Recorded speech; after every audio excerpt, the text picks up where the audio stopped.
Some big changes this week to the playoff eliminator. A couple of changes, actually. First of all, it's going to be a little bit of a different format for the video. We're going to break this down into conferences. We're going to look at each conference. And then also, it's different because I'm looking at the playoff picture a little bit differently in terms of each conference. So, like the Big 12, at one point, we thought a 3-loss team could win that conference, could get to the conference championship and win it. Now there's been enough separation at the top to where a 3-loss team is out. We will not have a 3-loss team get to the Big 12 championship. You look at the ACC, and a 2-loss team is out. I don't think we can get a 2-loss team in the ACC because there are currently 4 undefeated teams, and then you've also got Virginia Tech with just 1 loss. So out of those teams, I don't see any scenario where we could get a 2-loss team in the ACC championship.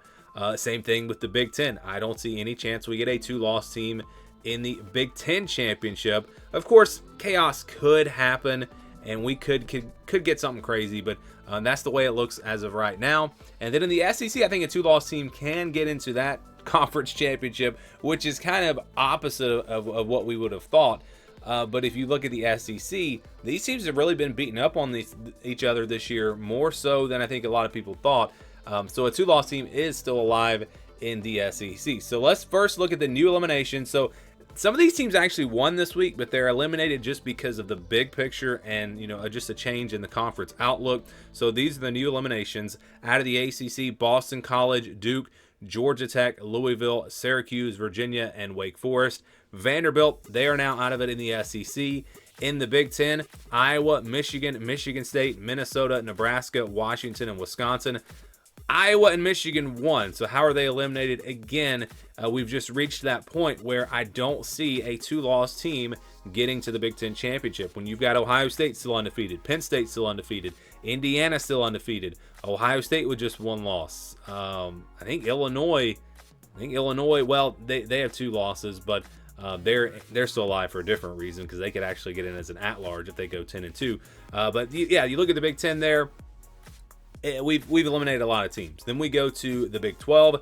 Arizona, Baylor, UCF, and Utah. They have now been eliminated. And then Group of 5, we've eliminated 4 more teams: Liberty, North Texas, San Jose State, and Louisiana Monroe. So this thing is really starting to narrow down. If you count Notre Dame as a Power 4 team, there are 30 Power 4 teams still alive. 30, that's it. And we're going to go through every single one of them here in this video. First, let's go to the Group of 5 teams. And these are the teams that are still alive. And I put Notre Dame into this category just because, they're not a Power 4 team technically. And we're, again, breaking those down by conference. So it made more sense to put Notre Dame here. So Army, Navy, Memphis, and Tulane, all of those teams still alive in the American. I feel like you're going to see the American champion potentially in the college football playoff, unless it's Boise State. If Boise State is able... I take that back. I think it's actually more likely that Boise State gets it done out of the Mountain West. Now, what happens if UNLV wins the Mountain West? They beat Boise State in the conference championship, let's just say. And because I don't think we have divisions of the Mountain West anymore. And I don't even remember if they were in the same division anyways. But anyways, what happens if we see a 2-loss Mountain West champion, let's say UNLV, who played several Power 4 teams this year? And then we had like a 1-loss, let's say Navy, but they got blown out by Notre Dame. Like, I don't know how it's going to be really interesting. I think it will come down to those 2 conferences, but technically still alive. Louisiana out of the Sun Belt. They could, again, get into that conversation as well, but I don't really think that they have much of a shot. I think really it's going to be, again, I say Boise State, but what if they don't win the Mountain West?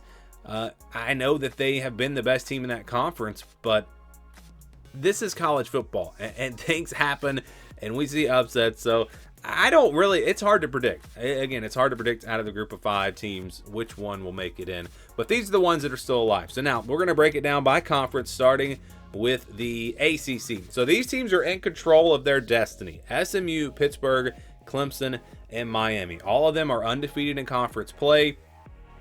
Are they all in control of their own destiny to win the ACC? No, because I believe the way it sits right now, and this could change, but if we had a 3-way tie, I don't think that SMU would get in. So SMU, if they control their own destiny. They go 11-1. They don't get to the ACC championship, but I don't see any way the committee keeps out an 11-1 Power 4 team. That would be very similar to leaving out an undefeated Florida State team, but we had the injury issue and all that for them. Yeah, if SMU were to somehow win their final games and then the last game they have some major injuries or something, I mean, there is a possibility, but I feel pretty confident that an 11-1 SMU team or 11-1 Pitt would get in. Again, their schedules are not the toughest, but I think they're strong enough. Again, I talked about this last week. What happens if we see a 2-loss SEC, like a 10-2 SEC team or a 10-2 Big Ten team? Let's say Ohio State goes 10-2. Let's say they lose to Penn State, but they beat Indiana. Are we really going to rank an 11-1 SMU over a 10-2 Ohio State? Like, I don't know. So I say in control, but there's no guarantee for a team like SMU if they don't get to the ACC championship. Now, if they get there, then of course they're in control because they can win that game. But I feel like there's going to be a spot for any 11-1 team, any Power 4 11-1 team. So needing help would be Virginia Tech. So Virginia Tech is not out of this race just yet because they've only got one conference loss. They've got 2 losses overall, but they've got 3 losses overall, but they've only got 1 conference loss. So they would need some help. They're going to get to play Clemson. If you knock off Clemson, you're going to be ahead of them because of the tiebreaker. And then let's say that Clemson beats Pitt. That gives Pitt a loss. SMU slips up, loses to someone. Let's say SMU loses to Pitt. Like, there are different scenarios that Virginia Tech could get into a tie. I don't know if they'd win the tiebreaker. Again, there's a lot to sort out, and there's a lot of different scenarios. But Virginia Tech is actually still alive in this thing. If they can win out, they're going to have a shot. So they need help, but if they win out, again, Virginia Tech could possibly, and I know this sounds crazy, but Virginia Tech could possibly sneak into the college football playoff. Let's go to the Big 12 now. So these teams are all in control: Kansas State, BYU, and Iowa State. Of course, BYU and Iowa State are sitting at the top of the Big 12. They're both undefeated. Kansas State plays Iowa State, so if they were to win that game, they would have the tiebreaker over Iowa State. Now, that I don't know what it would look like if there was a 3-way tie here, potentially involving Colorado, because Colorado's only got 1 conference loss. I misspoke on the video the other day. They're 6-2 overall, but they're 4-1 in the Big 12. So what happens if we get a 3-way tie there? A lot of different scenarios, but you feel like these teams are pretty much in control to get to the Big 12 championship, and I think they're definitely in control to make the college football playoff, which is what this video is about. Kansas State with 1 loss, they're going to be in. BYU and Iowa State, of course, if they're undefeated, they're going to be in. So these teams are in control. Then you look at the other teams in the Big 12.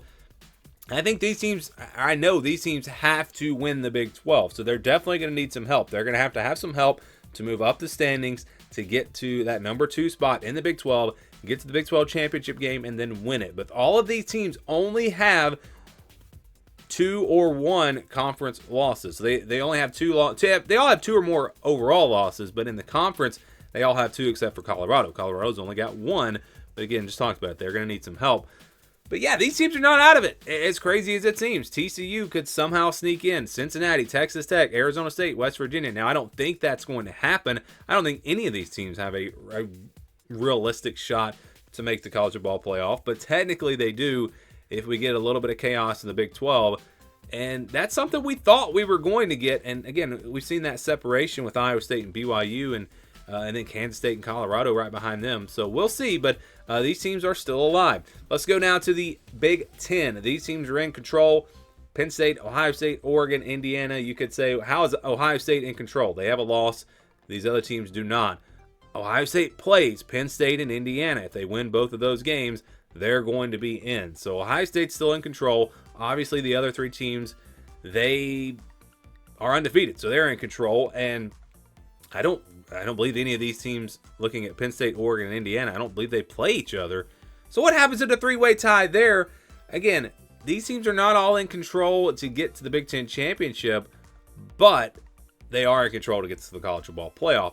And how interesting is that Ohio State is in control even though they have a loss, and the other 3 teams would potentially have to depend on a tiebreaker, but because Ohio State plays 2 of these 3 teams, Well, they play all three, but they still have 2 of these 3 teams remaining on the schedule. Because of that, they have the most control, which is really bizarre. Again, the team with 1 loss is in control, but the undefeated teams are not, unless you can look at the tiebreakers and say without a doubt that one of these teams would win the tiebreaker. But I think that's really going to depend on how the other teams in the conference finish. But that's really interesting, again, in the Big Ten race. But they're all in control in the playoff race. These teams went out, they'll be in even if they don't make the Big Ten championship. And then we've got needing help, Illinois. So Illinois is going to need some help, probably a lot of help. I don't know if their schedule is strong enough to get them in at 10-2, but they are 10-2 and they're still alive. Again, they're going to need a little bit of chaos, a little bit of help, but technically I think Illinois with just 2 losses is still alive in this playoff race. Let's go to the SEC now. In control, Alabama, LSU, Georgia, Texas A&M, Tennessee, and Texas. These teams are not all in control in the SEC race. I think the only team in control there would be Texas A&M because they're undefeated. I again would have to start looking at tiebreakers. You look at Georgia. Georgia might actually be in good shape because they would play Texas and Tennessee. Those teams have 1 loss. LSU, though, like what happens if LSU and Georgia tie? I have to look at the tiebreakers there. So there are a lot of different scenarios in the SEC, but these teams, again, if they win out, they're going to be in. I think even Alabama at 10-2, if they win out, they're in. LSU at 10-2, they're in. Georgia at 11-1. Texas A&M, obviously, if they go undefeated. Tennessee, if they go 11-1. Texas, if they go 11-1, they're in. There might be a discussion about LSU. Like, what happens if we get an LSU team with a loss to USC, a 10-2 LSU team, versus that SMU team? If SMU goes 11-1, you know, there could be a discussion there. So I'm not going to say 100% in control, but these teams pretty much in control of their own destiny. And then we go to the teams that need some help. Arkansas, Ole Miss, Florida, and Missouri. So you've got a couple of different scenarios here. Missouri and Ole Miss, obviously, if they could find a way into the SEC championship somehow with 2 losses and win that, they would be in. But even as an at-large team, I don't think they're out of it, but they need a lot of help, especially Missouri. I don't think Missouri is going to have a strong enough resume. I could definitely see, like, that's the one team that could go 10-2 in the SEC, and I think I would feel pretty confident that they would be left out, just because they're not going to have the resume. Ole Miss, if they go 10-2, probably in, but I can't say that for sure. And then for Arkansas and Florida, these teams have 2 losses in the SEC, but they have 3 losses overall. So for them, they need to get to the SEC championship somehow. They need to win out, get a little bit of help, wind up, you know, sneaking in there somehow. Let's say Texas A&M just runs the table. They go to number 1. And then, again, we're going to have to look at tiebreakers potentially. It's very, very unlikely that any of these teams make the college football playoff. But I'm not going to say there's no chance. Again, they're going to need a lot of help, but they could get in. And more importantly, most of these teams probably not going to run the table and go undefeated anyways. But, again, they are technically still alive in this race. So that's the updated playoff picture as we head into Week 10. Give me your thoughts down in the comments below.